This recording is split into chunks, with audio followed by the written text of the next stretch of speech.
হঠাৎ করে সম্প্রদায়ের মধ্যে থেকে গান গাইতে বললে তো একটু চিন্তায় পড়ে যাওয়া হয়। কিন্তু আপনারা সবাই নিজ কন্যা সমান ভেবে আমাকে আশীর্বাদ করবেন, আমি যতটুকু পারবো চেষ্টা করব। বিদ্যাপতি ঠাকুরের রচিত নিবেদনের একটি পদ সুদামা শ্রীকৃষ্ণের চরণে নিজ সূক্ষ্ম ভাব কেমন ভাবে প্রকাশ করছেন, আমরা সেই নিয়ে পদটি শুনব। হে মাধব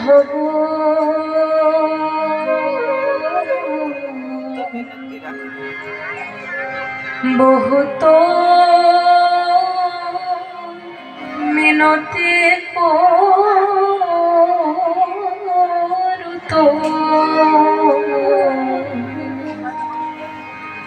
হে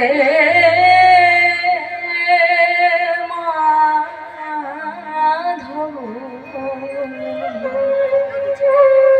দে তুলসী তেল আমার দেহ মন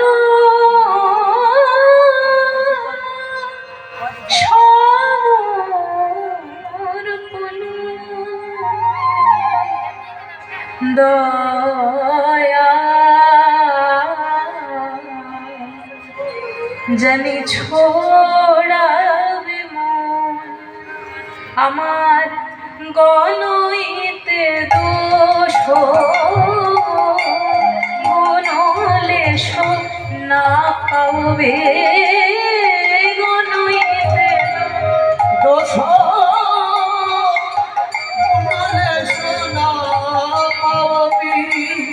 जब तुम करवे विचार, जब तुम करवे विचार, বলা হচ্ছে হে মাধব তোমার চরণে আমি মিনতি জানাই। কিসের মিনতি? গণইতে দোষ গুণলেশ না পাওবি, মৃত্যুর পরে আমার যখন দোষ গুণের বিচার হবে তখন আমার দোষই শুধু পাবে। গণইতে দোষা গুণলেশ না পাওবি, আমার গুণ তো কিছু পাবে না আমার